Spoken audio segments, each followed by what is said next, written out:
There was a guy that had the same situation that I had, though more advanced. It was appendiceal cancer.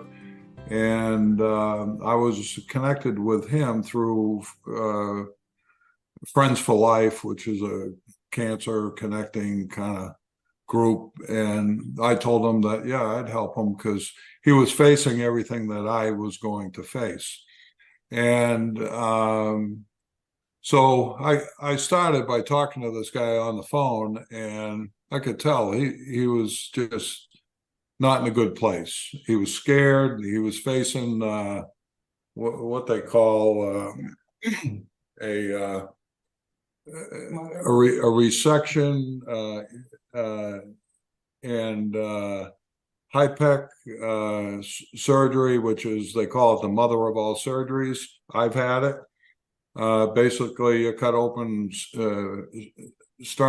pelvis to sternum, and they take all your insides out.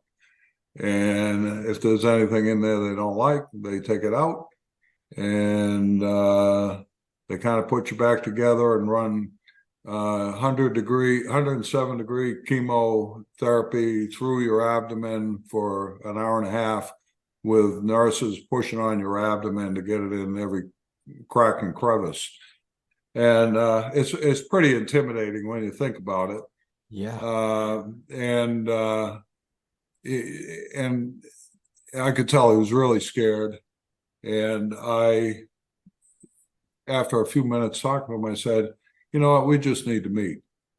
And so my wife and I met him and his wife at a Cracker Barrel in northern part of Kentucky. And I was looking for a guy that was around 60, was probably driving a Ford because he worked at Ford Motor Company until he retired.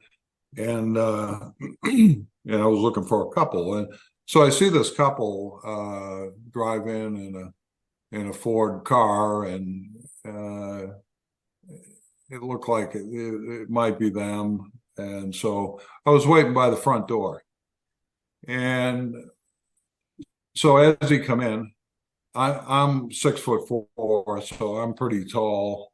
He probably is about 5'6", and he come through the door, and I was like right next to him, and I said, "Hey, Mike," and he turned to me, and he was like, 2 feet off off the front of me, and he looks up at me, and he says, "Scott?"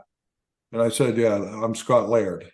And he got very emotional. He started crying. He had tears coming down his face. And I said, "It's really me. And look," and I lifted up my shirt and showed him my scar. And my scar is not too bad. And I said, "This is what you needed to see." And I'll tell you, it changed his whole mental attitude going into this thing. He needed to see that somebody could survive. Yeah.